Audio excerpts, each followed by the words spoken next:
Smile anak. Patingin na. Yes!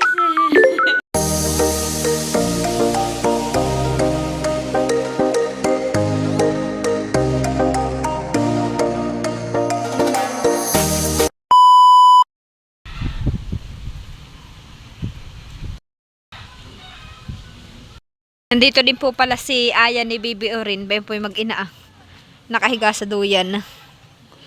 Kami po ni Mama ay magugulay po ng langka. Bayan po naman yung langka. Sinungkit po ni Kuya diyan sa mataas. Bayan po yung ating gugulay. Mama, kung dadal ng isa. 3 gugulay natin. Kay Abi. Yan daw pong isa ay kay Aya. Ayan po Dadal daw po niya sa magsaysay.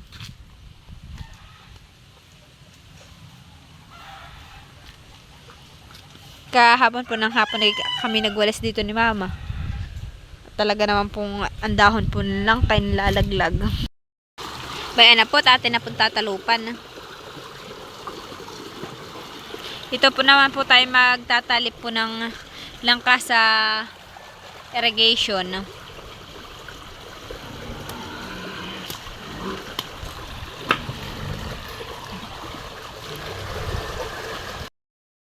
At yan po, natadtad na po natin yung langka. Ganito po ang itsura po ng langka. Mas masarap po ang langka pag tinadtad na ganito kaysa po yung malalaki. Magaganda na din po dito yung tanim ni Mamang mustasa at saka talong dito po sa may gilid ng palayan. Saka po pichay. Po May ampalaya din pong nakasidling ba ito Saka po may talong, bayan din po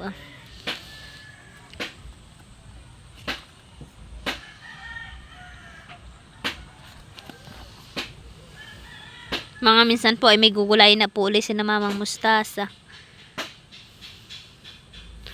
May bunga na din po. Hoy, dami Mama! Maganda na po yung kay Mamang siling sigang. Po Hoy, marami po palang bunga. Po Aba. Ay dami. Po abay ang papo. Abay ito pa po. Abay madami. Po ang bunga kadami.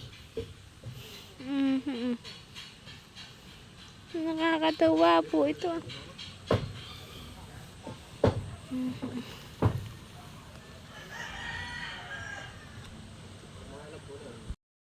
Ayan po si Mama at si Mama daw po kukuha na ng sili. Makakatawa Mama ni. Oo nga. Ayan ko na pinulana. Ano yun? Si talong Mama, di ba gata ka binigyan mo ang palaya? Ang tumutubo pa lang ay 1 peraso. Ayaw. Saan galing yan? Yung doon sa tiarali, kinuha ko yung hinuman. Ay, tawa mo sa pichay mo. Ayan po, at ang lahok po nung ating langka ay hipon.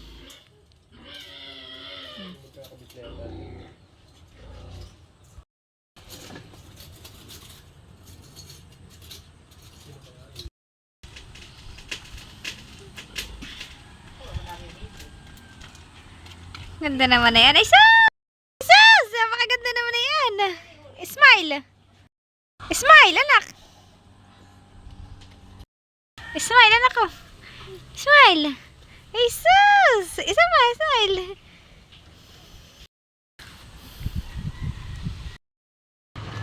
Bayan na po yung ating langka. Ayan po ay inilaga po muna ni Mama sa tubig para malambot po yung langka. Wala pa po yung nayugay. Hindi pa po nadating si Kuya.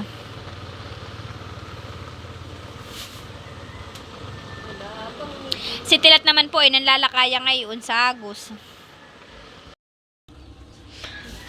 Ayan po yung nahuli po namin na palos kanina. Kami po kanina ay nanlakaya sa Agos. Ay kami po yung nakahuli ng palos. Kasama po namin si Tilat, si Kuya, si Tio Victor, si Tanjay, at saka po si Munggol. Ay po ang nahuli po namin palos. Ay 1 peraso po ay 1 kilo. Bayan po Buwan po tama ng bislay.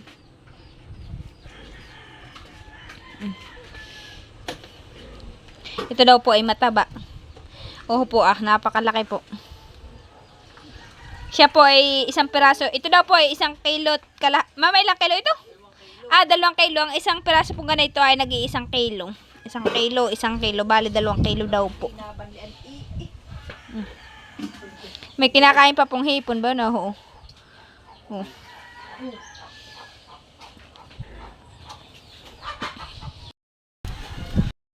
Bayan po yung aming huli ni Tilat. Palos. Dagans, baby. Ayan na po at luto na po yung ating langka. Pinagagayak na po ni mama ng ulam si Aya. Bayan po as plastic nilagay. At dadalhin daw po sa magsaysay.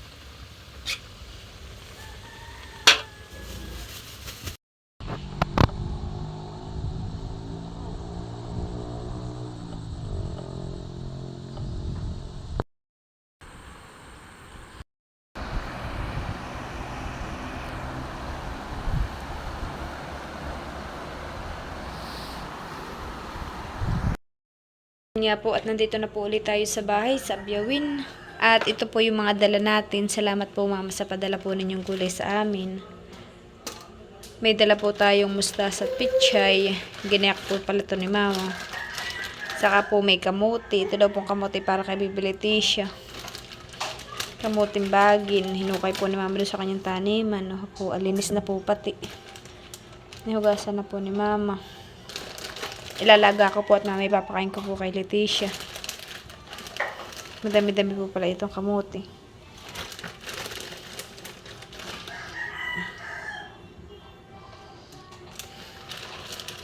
Mustasa at saka po pichay. Hindi ako na po muna ilalagay at akin pong huhugasan. May talbos din po ng kamote. Kamuting bagin. Bayan po ah.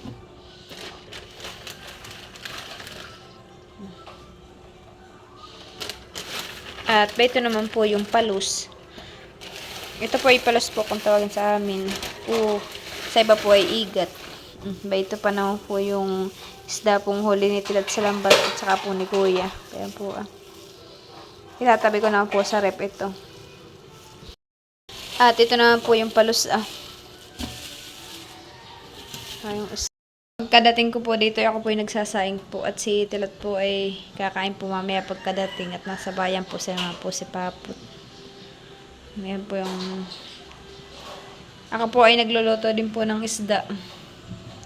Bayan po yan po isdang agos, migik at saka po bakyo at saka po isang midyad. Yan po ng midyad yan po yung nahuli sa ilog. Akin pong niluluto.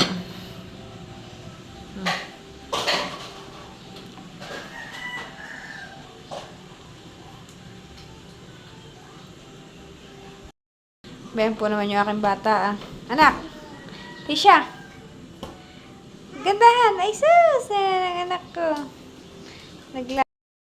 Smile anak! Ano yun ay sus! Ayun nga po at dito po ay medyo makulimlim. Maganda na po yung aking mustasahan dito sa likod Oho po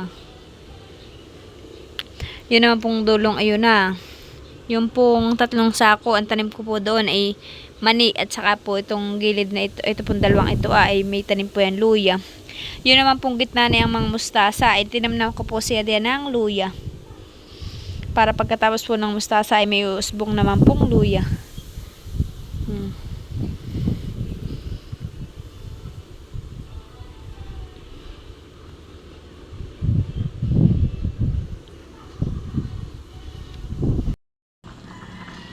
Ayan nga po at inilagay ko na po yung mustasa.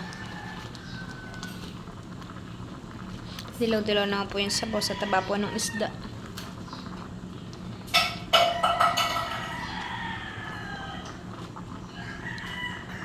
Akin na po papakainin si Leticia pag ito po ay luto na. Tatakpan ko po muna para malanta po yung dahon. Bayan na po si Tilat at kadadating po.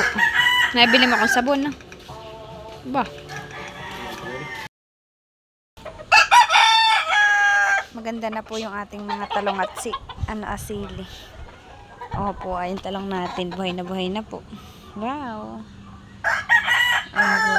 Magaganda po. Po naman po yung kabay ni Talata. Magandang maganda na nagapang na. Ito naman po yung siling sigang natin. Po, kaganda ng dahon. Buhay na po. Buhay na din po yung ating mga tinanim na ano po, anasito. Kaso lang po yung dahon. Ikirain ng manok. Bayan po. Buhay na po. Mahilis ng anak ha, yan yero. Po yung aking sitaw doon Maganda na din po yung aking ampalaya doon Saka naman po yung aking kauna-unahang tanim na sitaw ay bayan na po, nagapang na. Wow.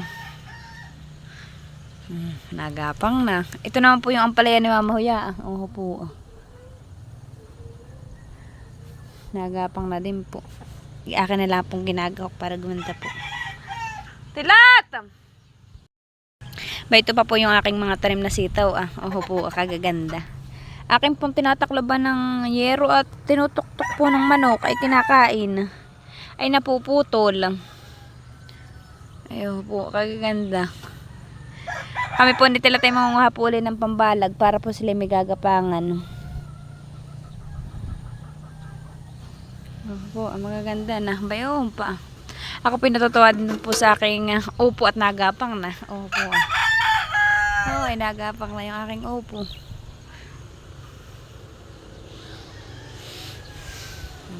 Tilatin siya ni Tilat.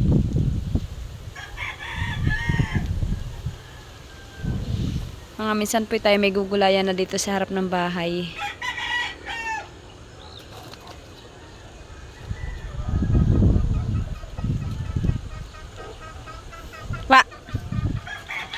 Titi siya.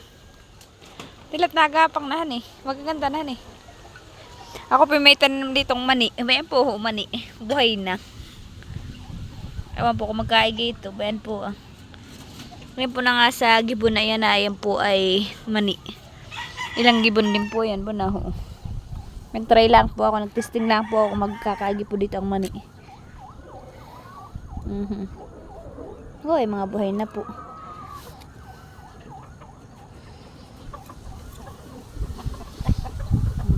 Ay, naku anak, maputol yung sili ko,